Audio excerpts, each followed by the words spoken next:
Hey, welcome back to another video here at FiscalVoyage. I'm Felix, and today's video we're gonna do a stock analysis on Pfizer. This was actually recommended by Diedrich. He's a good subscriber of mine. He's always messaging me and commenting on my videos. I appreciate you, Diedrich, and thank you for the idea as well. Basically, he's saying that people are talking about the vaccine and this and that, and the stock market is up. But let's talk about Pfizer. How is it doing? What is our expected earnings growth? What is the current yield? Is it worth buying it today? So in this video, we're gonna cover all that and see is Pfizer a good buy at today's price.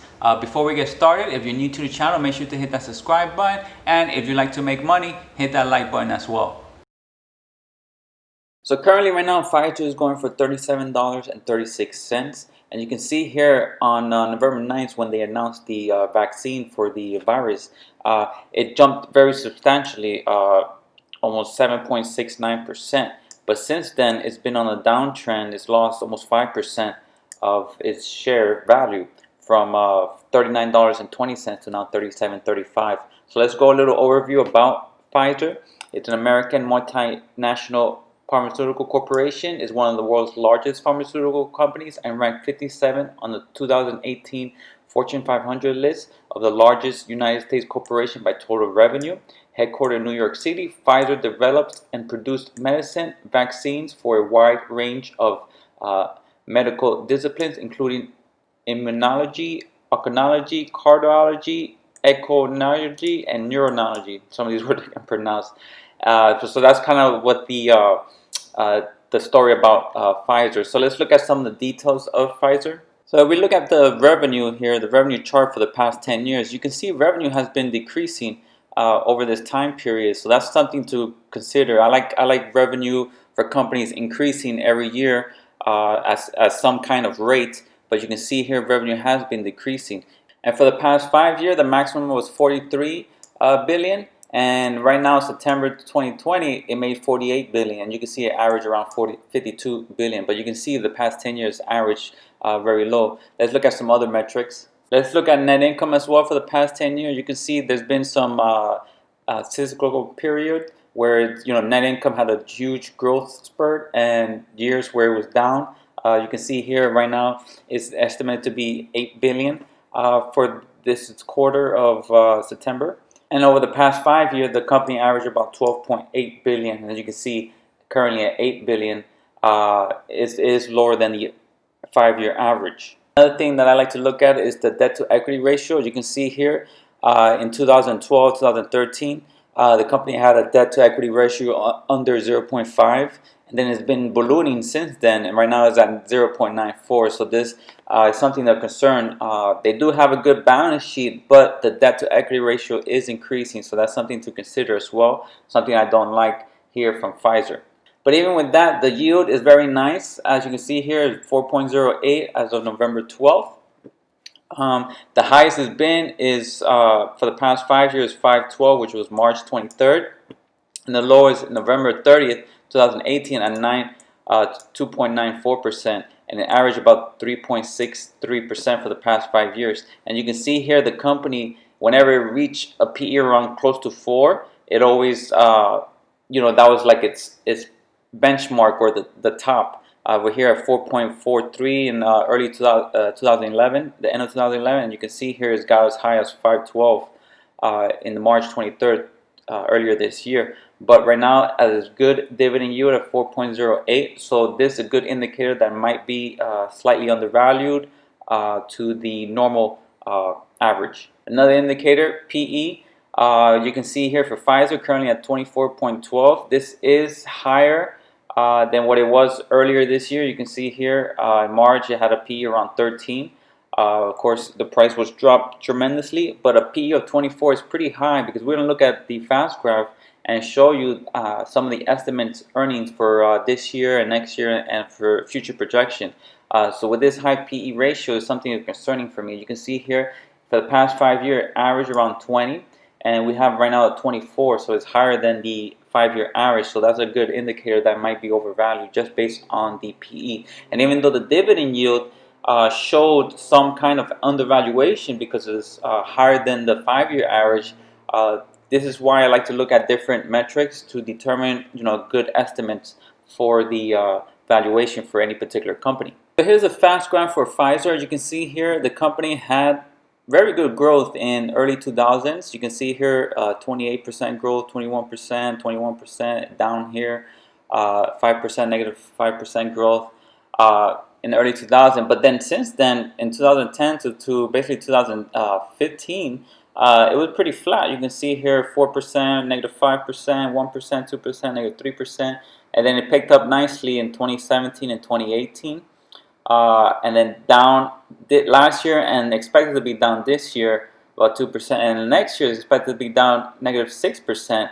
But analysts are expecting 2022 to come up at 8% growth. And if we put in the price on this chart, you can see here, this is why it's so important. Valuation is so important when you're purchasing a company. You can see here, the company had a P around 42, and even though it had a high valuation, the company itself was growing very nicely. You can see here again, 28%, 21%, 10%. But the price was going on a downtrend. You can see here for basically almost 10 years or so, until the 2008-2009 financial crisis, where it hit the bottom, and then it started to really climb up since then. And even when it was climbing up, you can see how earnings was flat. This is why evaluation is important. Because even though a company is, flat in earnings, but the valuation is very low, they had a P around 7, 8, or 9. Price follows earnings, and then eventually they started to be profitable and growing their earnings much more in 2016 and 2017, which helped increase the price over that time period. But overall, if we look at a short time period of Pfizer, you can see here since, let's show here a 5-year average, you can see they've been growing growth rate of 4.29%. So it's not tremendously great, it's okay, but because of the valuation right now, a P around 13.24, even though the Y chart showed a different PE, that's because they use GAAP earnings. This is based on adjusted earnings, so it kind of affects the PE slightly there. But overall, the company is pretty good. Balance sheet, you can see here, AA minus is investment grade, low debt to cap ratio. Even though like I mentioned, their debt is increasing. You saw the debt to cap or the debt debt to equity ratio was increasing throughout the years.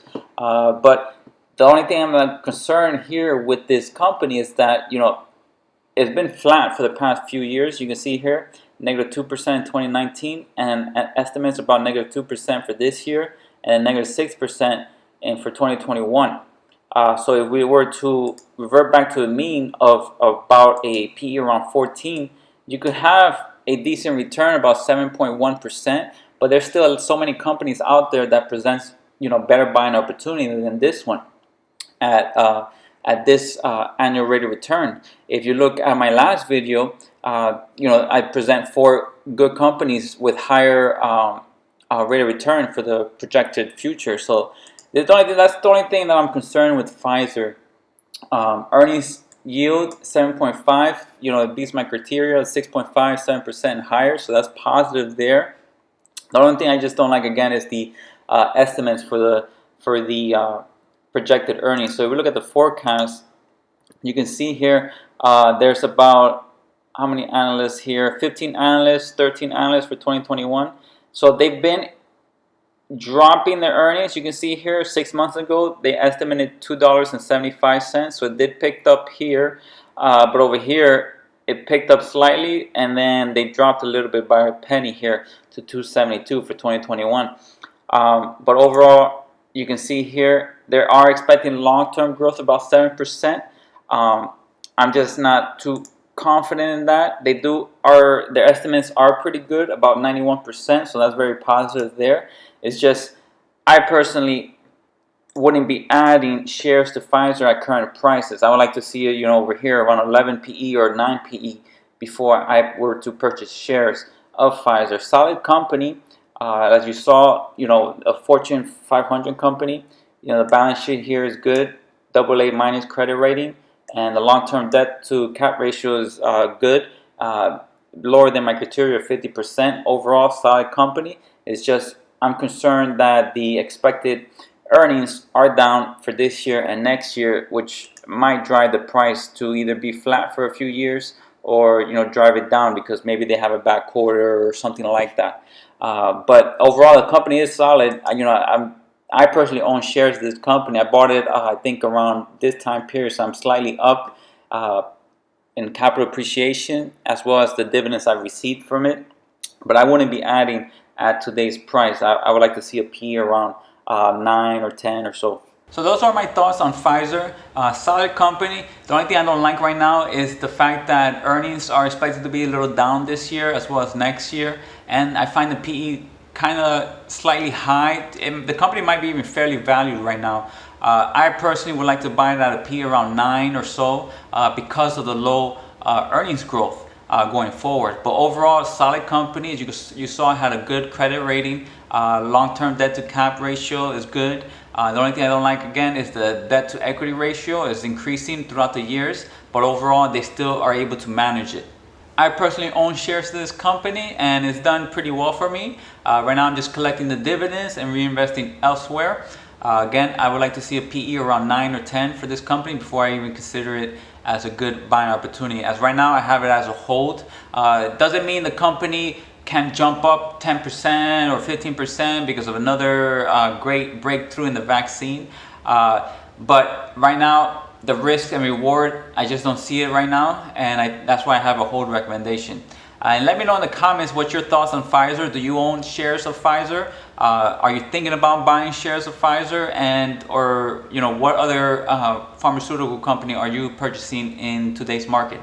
So let me know in the comments. And thank you for watching. Again, if you're new to the channel, make sure to hit that subscribe button and hit that like button if you like to make money. And I'll see you guys in the next one.